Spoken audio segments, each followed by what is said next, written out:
വയനാട് വിഷയത്തിൽ കേന്ദ്ര സർക്കാരിനെ അതിരൂക്ഷമായി വിമർശിച്ച് Sasi Tharoor.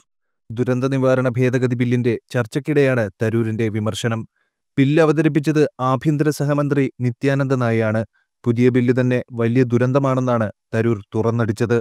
The 10th of August, and the central government would take action based on its request. August, sir. They're supposed to take action within 1 month according to the existing act. To this date, no action has been taken, and no additional funds have been arranged for Wayanad, sir. How can we accept this? Now, this bill, Mr. Chairman, is an excellent case of minimum decentralization, maximum declamation, at which, of course, this government excels. Indeed, even one of the bill's better provisions is undermined by the government's refusal to walk the talk. I refer to the creation of separate urban disaster management authorities in state capitals and cities with municipal corporations, except Delhi and Chandigarh. This has been introduced to foster greater coordination than what is possible under the disaster management authorities in our big urban centres. But even while it takes a step which otherwise I would have applauded, the centre fails to provide for any necessary financial devolution, without which this measure will be toothless, sir. While the government appears to have recognized that district administrations across India should tackle emerging threats on their own terms and in line with local conditions, it has overlooked the dismal fact that in our country the total municipal expenditure accounts for barely 0.79% of GDP. Paise kahan hai? Given that this bill focuses on disaster risk reduction rather than post-disaster management, it's crucial that the government realize that urban local bodies need to be financially empowered, as in other countries, to amass resources to institute, equip and run urban disaster management authorities and discharge their risk reduction obligations to the letter. For risk reduction activities to be conducted at the local level, the creation of infrastructure that bolsters the vitality and vigor of urban local bodies is vital. But this bill is silent on the issue, offering no real resources to revitalize India's urban local bodies. Now, this creation of these bodies could have been a good step towards sustainable urban spaces, but it will be useless without effective devolution of finances and authority, Mr. Minister. This needs to be amended, this half-baked provision. Another damaging aspect of this bill: it seeks to weaken the National Executive Committee and the State Executive Committees, staffed to the level of secretaries to the governments of India and the states, which are supposed to formulate national level and state level disaster management plans. If this bill passes, the NDMA and the SDMAs will instead assume this power. At the same time, these committees will remain the coordinating bodies for relief, rehabilitation and reconstruction during and after natural disasters, saddling them in effect with the responsibility for exercising disaster management plans that they did not formulate. So you've got to execute something that you did not actually come up with. This flies in the complete logic of the original purpose of these committees, which was to foster greater collaboration amongst various ministries, sir, of the union and state governments. Federalism, cooperative federalism. Where is the cooperative federalism here? So the bill's major weakness has throughout been its inability to innovate on institutional mechanisms to deal with disaster risk. Although it achieves coordination for greater risk management, it offers no clarity on how to achieve such coordination in practice amongst a wide range of institutions, split both vertically and horizontally, and including non-government, private and civil society elements. By the way, Mr. Chairman, and the Minister has not noted this, disaster relief, rehabilitation and reconstruction is still not a justiciable right in India. The Indian state has for far too long undertaken relief measures as an obligation, not a duty. It must discharge that duty in fulfillment of its citizens' inviolable rights. This has been an issue for years, but the bill would have been an opportunity to fix it, because we are learning lessons from what hasn't worked in the earlier version. You've instead squandered it, Mr. Minister. You will, of course, carry out relief assistance up to your whims, your political expediencies.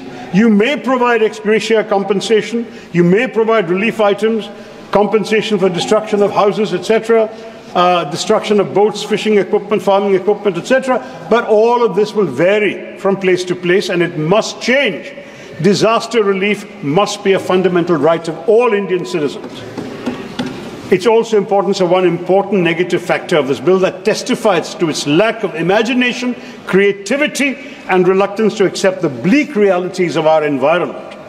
On 25th of July, the Honourable Minister of State for Science and Technology and Earth Sciences told this House, sir, that the government has no plans to classify coastal erosion or heat waves as notified disasters under the Disaster Management Act 2005. Now, this, is crazy.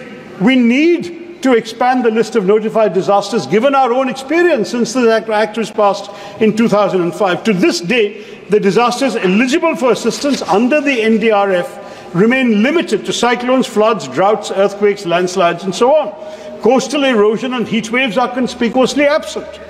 This narrow, outdated definition of disaster stands in contrast to the growing global consensus that recognizes coastal erosion and heat waves as climate-related disasters. The devastating impacts of these calamities on ecosystems, on human health, are no longer matters of debate, sir. My own constituency has lost 65 square kilometers to coastal erosion since I became the MP. I've said in this House and in a letter to the Prime Minister, if we had lost 1 inch to the Chinese, we would have made it a national issue. We have lost 65 kilometers to natural disasters. We don't seem to care. I'm sorry, sir. According to the All India Meteorological Department, 2024 has witnessed already a staggering 536 heat wave days, the highest in nearly 14 years, and between 2013 and 2022, heat waves and sunstrokes claimed more than 10,000 lives. And yet, the government obstinately refuses to acknowledge this disaster looming over us. The Disaster Management Act was passed over 19 years ago. It might not have anticipated that climate change would get so bad and that coastal erosion and heat waves would transmogrify into such a formidable challenge in the future. But why not this bill? If this bill has learned any lessons in the last 19 years, they should show them here. Why could it not devise a mechanism to grapple with this burgeoning crisis? Though the Disaster Management Act's definition of a disaster is actually broad enough to encompass climate-induced events, its statutory list remains static and unimaginative. It obstinately ignores the realities that our citizens are enduring, sir. This is a dangerous oversight, as the impacts of such events, widespread loss of life, destruction of livelihoods, are no less severe than the devastation wrought by floods or earthquakes. In failing to adapt, we risk exposure to avoidable calamities. The government demonstrates its indifference to the plight of those numerous Indians who perished because of heat stroke or lost their homes and livelihoods to coastal erosion. Therefore, the NDMA needs to enhance its capacity to prevent climate change from becoming disasters, such as unprecedented landslides in Wayanad's case, heat waves and storms. Let's not forget, sir, that amongst the primary contributors to the Wayanad calamity were a host of issues, not just excessive rainfall, as the Home Minister mentioned. These were widespread deforestation, with 62% of Wayanad's forests having disappeared since 1950, ceaseless soil erosion, made more relentless by rainwater seeping into loose topsoil, which reduces soil cohesion and contributes to landslides, and soil piping, the formation of underground tunnels because of subsurface soil erosion. I won't go on, sir, but the fact I want to say very simply is that climate change is worsening the situation, especially with more flash floods and landslips being triggered by merciless, ruthless monsoons. With the warming of the Arabian Sea creating deep cloud systems which result in brief spells of ruthlessly intense rainfall, Kerala will be yet more vulnerable to landslides. We must take stock of these facts, uncomfortable though they may be, and seek to confront them head on, Mr. Chair. Sir. Thank you. Sir, I will wrap up. I just need 2 minutes for one last point, sir. We wanted this bill. We wanted it to be imaginative.